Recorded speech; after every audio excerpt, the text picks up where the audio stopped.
뭘 꼬라.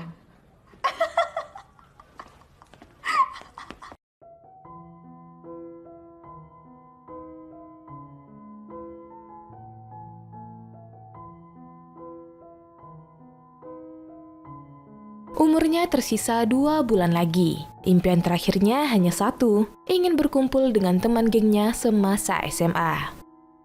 Pagi ini dimulai Nami seperti biasanya. Sebagai ibu rumah tangga, Nami sangat telaten mengurus keluarganya. Meskipun hidupnya berkecukupan, terkadang Nami kesepian setelah anak dan suaminya pergi bekerja. Hari itu Nami mengunjungi ibunya di rumah sakit. Ibu Nami sangat senang karena menantunya membelikannya tas mewah meskipun jarang membesuk. Ia sampai membanding-bandingkan kesuksesan menantunya dengan anak laki-lakinya yang terjerat kasus hukum. Saat hendak pulang, Nami tak sengaja melihat salah satu pasien yang sangat kesakitan di kamarnya. Dari nama yang tertulis di depan kamar, diketahui nama pasien tersebut adalah Ha Chunhwa, nama yang sangat familiar bagi Nami. Sampai di rumah, Nami langsung melihat foto kenangan dan gambarnya semasa SMA. Ia tersenyum mengingat semuanya. Esok harinya, seperti biasanya, Nami mengunjungi ibunya di rumah sakit. Sebelum pulang, Nami kembali melewati kamar pasien bernama Ha Chunhwa. Ia pun memberanikan masuk dan ternyata benar Ha Chunhwa adalah temannya semasa SMA. Chunhwa mengidap kanker paru-paru dan dokter memprediksi umurnya tersisa 2 bulan lagi. Ketika berbincang, suami Nami menelpon. Suaminya akan pergi dinas selama 2 bulan dan membutuhkan Nami. Sebelum pamit, Nami bertanya, adakah yang diinginkan Chunhwa? Dengan air mata berlinang, Chunhwa katakan ia sangat merindukan mereka. Ia ingin melihat teman-teman geng Saninya. 너 보니까 보고 싶다. 죽기 전에 꼭 한번 보고 싶어. Esok paginya, Nami mengantar suaminya ke bandara.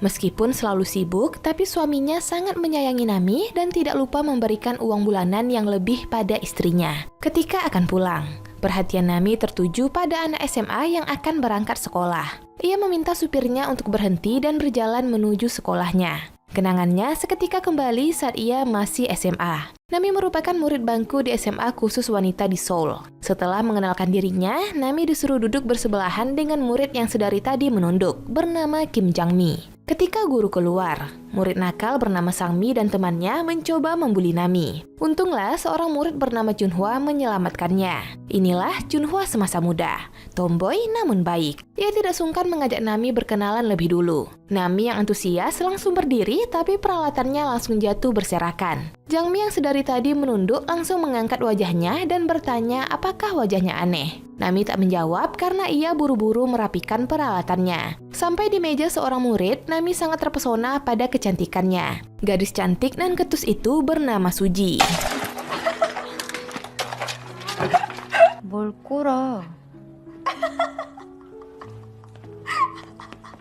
Jam istirahat berbunyi. Chunhwa dan Jang-mi mengajak Nami ke kantin. Di sana, Nami dikenalkan lagi dengan 3 teman lainnya. Pertama bernama Hwang Jin-hee. Ayahnya merupakan profesor sastra Korea. Tapi, Jin-hee malah dikenal sebagai ahli kata-kata makian. Kedua bernama Gum-ok, merupakan anak tunggal dari seorang dokter gigi. Dia kutu buku yang temperamen dan tak segan memukul siapapun. Dan terakhir bernama Bok-hee, gadis centil yang bermimpi menjadi Miss Korea. Nami juga baru tahu bahwa Suji termasuk dalam geng Chunhwa. Tapi dia tidak ikut ke kantin karena pergi merokok. Di sekolah, Nami dipuji pintar dalam pelajaran seni oleh wali kelasnya. Sampai Nami dewasa, ia tidak pernah melupakan wali kelasnya, bahkan mengunjunginya lagi di sekolah. Kini wali kelas Nami sudah tua. Ia ikut membantu Nami untuk menemukan sahabatnya Jang-mi. Ternyata Jang-mi bekerja sebagai sales asuransi. Bulan itu penjualannya sangat buruk sampai ditegur oleh manajer. Di waktu bersamaan, Jang-mi ditelepon oleh seseorang. Singkat cerita, Jang-mi berhasil ditemukan dan reunian kembali bersama Nami dan Chunhwa. Jang-mi sangat sedih mengetahui kondisi Chunhwa yang kesepian tanpa keluarga di akhir masa hidupnya. 너 보험은 좀 들어놨니? Jang-mi mengajak Nami pergi ke sebuah kantor detektif untuk membantu mencari sahabat mereka yang lain. Esok paginya, Nami tersenyum melihat anaknya yang buru-buru ke sekolah karena terlambat bangun. Ia jadi teringat lagi kenangannya saat SMA dulu. Kala itu, Nami juga telat bangun hingga dia tidak sempat sarapan. Padahal, Nami menderita diabetes yang sewaktu-waktu bisa kumat bila perutnya kosong. Singkat cerita, sudah waktunya pulang sekolah. Teman-teman segeng Junhwa berkumpul karena mereka kurang satu orang dan peralatan untuk melawan geng lain. Nami yang tasnya tertukar dengan tas peralatan ayahnya diam-diam mencoba pergi. Tapi salah satu peralatan ayahnya jatuh hingga menarik perhatian Junhwa dan yang lain. Akhirnya, Nami menjadi orang pelengkap geng Junhwa. Mereka akan melawan geng lain bernama geng SNSD. Sebelum berkelahi, Junhwa mengarang cerita bahwa Nami gampang kerasukan. Bila seseorang memandang matanya, maka orang itu juga ikut kerasukan. Ketua geng SNSD nampak gamang dengan bualan itu. Tapi perkelahian tetap harus berlanjut. Jinhee dan salah satu anggota geng SNSD mulai adu makian terhebat. Saat Jinhee mulai tersudut, tiba-tiba Nami berteriak dan gemetaran seperti orang kerasukan. Ia ngelantur seperti ada 2 jiwa dalam dirinya. Ketua geng SNSD langsung kabur dengan alasan acara musik kesukaan mereka akan segera dimulai. Setelah mereka pergi, Nami kembali normal dan berkata ia gemetaran karena kelaparan. Junhwa dan yang lain bersorak untuk Nami. Mereka kemudian mengajak Nami pergi ke rumah Jangmi. Di sana, mereka menari bersama. Mulai hari itu, Nami resmi menjadi anggota geng Junhwa. Kebetulan sekali, saudara laki-laki Jangmi pulang bersama beberapa temannya. Salah satu teman abang Jangmi bernama Junho, begitu rupawan, hingga Nami langsung jatuh hati. Semenjak saat itu, kehidupan SMA Nami penuh warna bersama teman segengnya. Walau demikian, entah kenapa, pandangan Suji sangat nggak woles ke Nami. Suatu malam, Nami dan teman-temannya sedang menunggu siaran radio di rumah masing-masing.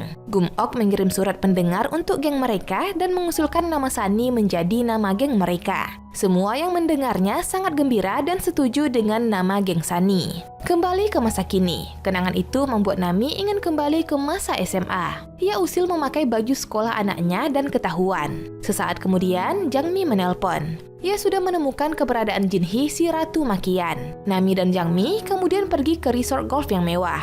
Di sana, mereka melihat seorang wanita yang sedang berbicara dengan anggunnya. Jangmi sengaja menumpahkan air di rok wanita tersebut. Namun, wanita itu tidak memaki. Nami sampai ragu kalau wanita itu adalah Jinhee. Terlebih lagi, wajahnya sangat jauh berbeda. Untung saja, Jinhee masih mengenali mereka. Jinhee ternyata telah melakukan beberapa operasi plastik pada wajah dan tubuhnya. Ia juga sudah menjadi sosialita karena suaminya yang kaya. Mungkin karena itu, Jinhee lebih menjaga ucapannya. Jangmi tak menyerah. Ia terus mengkomentari semua penampilan Jinhee sampai kata makian itu akhirnya keluar. Nah, inilah Jinhee yang Nami dan Jangmi kenal selama ini. Mereka kemudian menceritakan tentang kondisi Junhwa. Jinhee sebenarnya simpati, tapi dia tidak suka dengan cara Nami dan Jangmi menemukan dirinya. Karena memakai jasa detektif, selama ini Jinhee jadi merasa diikuti dan itu sangat tidak nyaman. Ia kemudian meminta kartu nama detektif itu dan pergi begitu saja. Esoknya, Nami berkonsultasi dengan detektif. Ternyata Jinhee telah berada di kantor detektif itu dan bersembunyi agar tidak ketahuan Nami. Sepertinya ia menyuruh detektif untuk menyelidiki sesuatu. Nami kemudian mengajak Jinhee untuk mendatangi alamat Gumok yang telah ditemukan. Anak tunggal dokter gigi itu kini hidup memprihatinkan bersama keluarga suaminya. Selain itu, Gumok diperlakukan semena-mena oleh kakak iparnya. Ia dituduh bersenang-senang bersama teman-temannya, padahal Gumok juga sedang berusaha mencari pekerjaan. Karena malu, Gumok meminta temannya untuk pergi. Tapi, Gumok sempat menitipkan amplop uang untuk Junhwa sebagai tanda simpatinya. Sampai di rumah, Nami membuka amplop Gumok dan mengganti uang yang tak seberapa dengan cek yang pernah diberikan suaminya. Nami ingin Junhwa tidak khawatir tentang kondisi Gumok. Di waktu yang bersamaan, anak Nami pulang dengan wajah yang memar. Saat ditanya siapa yang melakukannya, anak Nami bungkam dan mengurung diri di kamar. Nami tidak bisa tenang. Esok paginya, ia membuntuti anaknya pergi sekolah. Aksinya ini persis seperti kelakuannya semasa SMA dulu. Ketika itu, Nami yang terlanjur cinta pada Junho diam-diam mengikutinya masuk ke dalam sebuah bar. Dia duduk di kursi lain agar bisa memandang wajah Junho dari jauh. Tapi seorang pelayan bar mengganggunya hingga Junho tak kelihatan lagi. Saat Nami mencoba mencarinya, tiba-tiba Junho datang dari belakangnya dan memasangkan earphone di telinga Nami. Nami sangat gugup, wajahnya bersemu merah.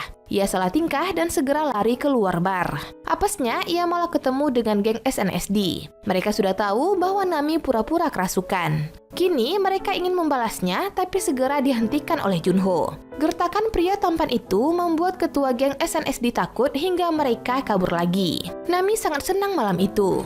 이쁘게 해줄게. 영일랩은 몇 시하냐?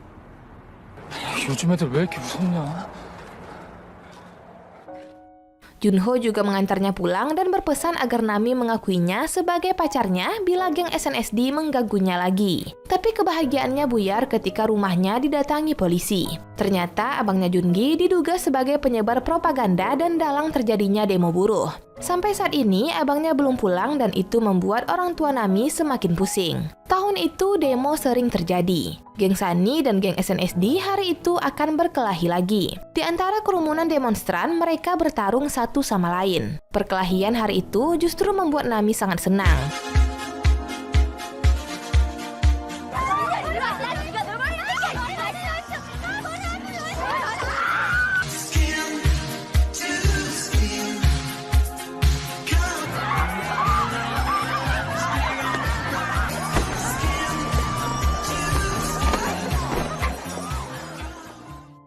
Tapi sampai di rumah, ia melihat abangnya pamit pada ibunya karena ingin mengabdikan diri untuk memperjuangkan demokrasi dan hak buruh. Tapi setelah dewasa, kelakuan abang Nami sangat bertolak belakang. Ia didakwa karena memecat semena-mena karyawannya tanpa pernah menggajinya. Ketika Nami sedang melukis wajah Chunhwa, Jinhee datang berkunjung. Ia mengadu kalau suaminya berselingkuh. Pas sekali, Jang Mi datang. Mereka kemudian reunian dan bergurau cara membalas perbuatan suami Jinhee. Pulang dari rumah sakit, Nami melihat anaknya sedang dibully beberapa remaja di sebuah gang. Nami langsung berhenti menyelamatkan putrinya. Geng pembuli itu langsung pergi, tapi masih sempat menggertak Nami. Esok harinya, Jang Mi, Jinhee, dan Chunhwa menertawakan Nami yang datang ke taman dengan seragam SMA. Hari ini, ibu-ibu geng Sunny akan membalas perbuatan anak-anak nakal yang telah membuli anak Nami. Mereka langsung menghajar anak-anak itu sampai salah satunya cedera parah dan harus dilarikan ke rumah sakit. Akibatnya, ibu-ibu geng Sunny harus diangkut ke kantor polisi. Tapi selama di mobil polisi, mereka justru terus tertawa karena senang dan menyuruh polisi membesarkan volume radio yang kebetulan memutar lagu kenangan tarian mereka semasa SMA. Ketika itu, mereka rutin latihan menari dengan lagu ini untuk ditampilkan di festival sekolah. Nami sangat bersemangat meskipun ia tidak bisa menari. Teman-teman yang lain sangat suka dengan semangatnya kecuali Suji. Suji meminta Nami keluar dari grup tari mereka. Chunhwa menegur omongan kasar Suji. Tapi Suji balik mencaci Chunhwa hingga mereka hampir berkelahi. Hari itu, Suji menyatakan diri keluar dari geng Sunny. Nami merasa ini salahnya. Malamnya ia mengunjungi rumah Suji dan memintanya agar tidak keluar geng. Nami tidak tahu kenapa Suji sangat membencinya. Suji hampir menampar Nami jika saja ibunya tidak keluar. Ibu Suji menyuruh Nami untuk masuk ke dalam, apalagi mereka berasal dari satu daerah. Tapi Suji membentak kalau ibunya hanyalah ibu tiri. Tidak usah bersikap baik layaknya seorang ibu.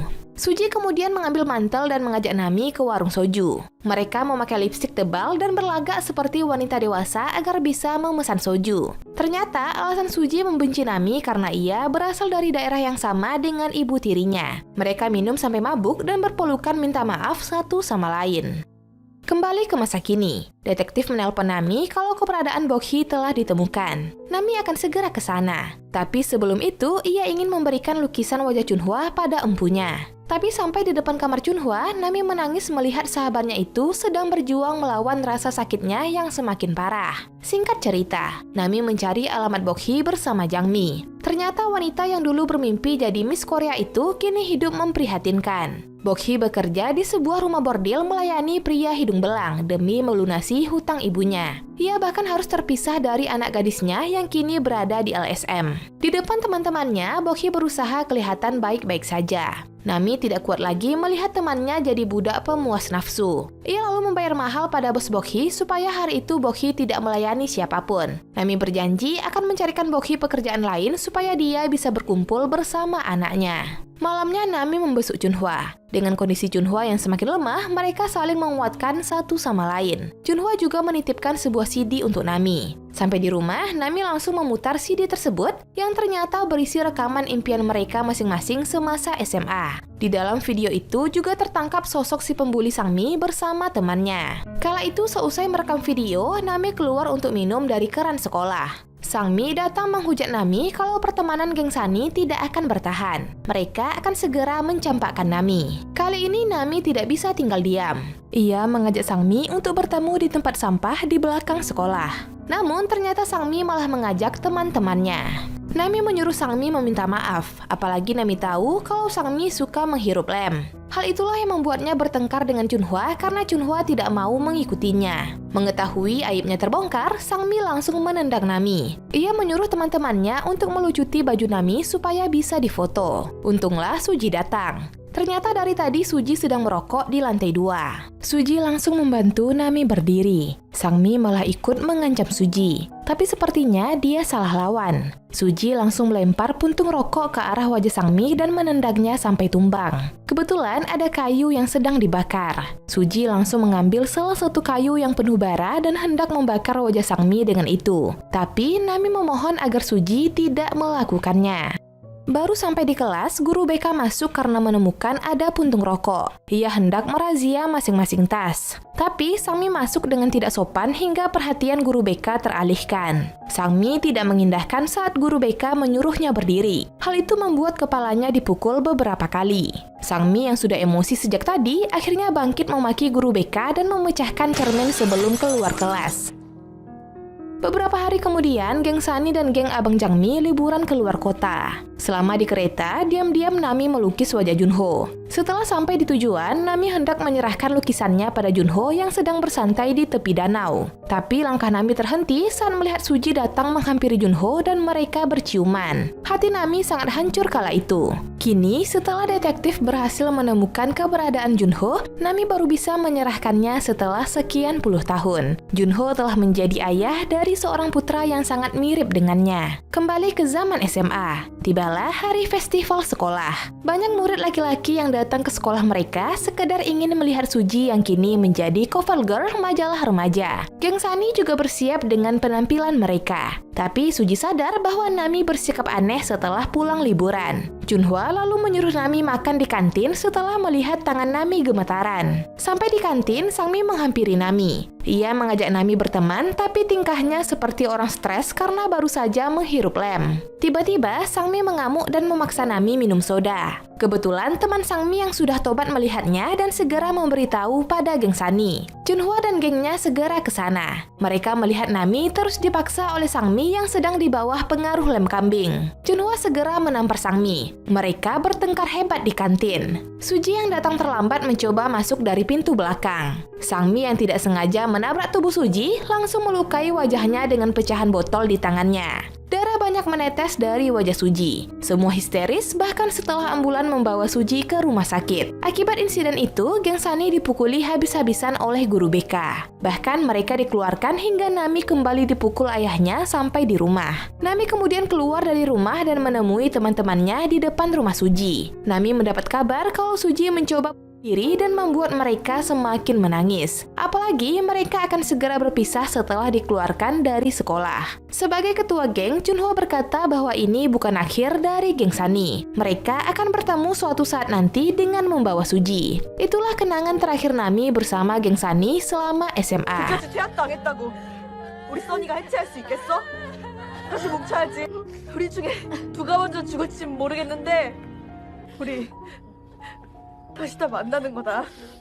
Kini usai menjemput suaminya dari bandara, Nami mendapat kabar duka bahwa Chunhwa telah tiada. Karena Chunhwa tidak punya keluarga, hanya Nami, Jinhee, dan Jangmi yang menunggu di rumah duka. Jinhee bercerita kalau dia sudah baikan dengan suaminya karena dirinya diberi sebuah gedung. Tak lama berselang, dua anggota geng Sani lain yaitu Gumok dan Bokhee datang. Mereka belum bisa memberikan penghormatan terakhir sampai Suji datang. Mereka telah memasang iklan di koran untuk mencari Suji karena detektif tak berhasil menemukannya. Sampai pukul 12, Suji tak kunjung datang. Mereka memutuskan untuk melakukan penghormatan tanpanya. Tapi tiba-tiba saja pengacara Chunhwa datang. Ia akan membacakan surat wasiat Chunhwa yang ditujukan khusus untuk geng Sani. Untuk Nami, dia diminta menjadi ketua penerus geng Sani. Untuk Jangmi, Chunhwa akan membeli asuransinya untuk semua anggota geng Sani dan biaya dibayar full di muka. Untuk Jinhee, dia hanya diminta menjadi wakil geng Sani tanpa diberi sepeser pun karena dia sudah kaya. Untuk Gumok, ia diberikan pekerjaan dengan jabatan bagus di perusahaan perusahaan penerbitan.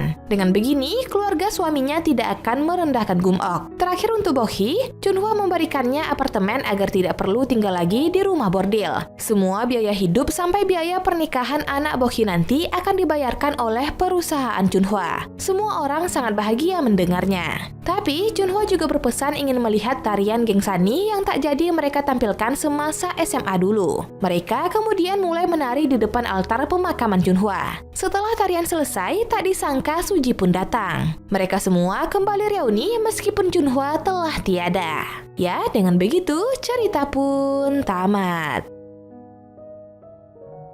Sunny, filmnya sederhana tapi ngena banget tentang arti sahabat sebenarnya. Terkadang ada sebagian orang yang justru lebih terbuka pada sahabatnya ketimbang keluarganya sendiri. Hal itulah yang coba digambarkan di film ini. Bagaimanapun watak burukmu, tetap sahabatlah yang lebih tahu. Meskipun terkesan simpel, tapi film ini sudah di-remake di beberapa negara termasuk Indonesia. Kalian tinggal pilih aja, Sunny versi negara mana yang mau kalian tonton. Karena menampilkan dua zaman yang berbeda antara tokoh muda dan tokoh tua, tentu saja drama ini memiliki banyak tokoh utama. Kita sebut saja Kang Sora, Sim Eun Kyung, Min Hyo-rin, dan Jin Hee Kyung. Alur maju mundur tapi tidak membingungkan. Akting para aktris cocok dengan karakter yang dibawakan, serta jalan cerita yang simpel tapi syarat akan makna. Pokoknya, film ini cocok banget kalian tonton bareng bestie kalian. Oke, dan masuk pada sesi penilaian. Biro Perfilman UBR Media memberikan rating film Sunny 8,2.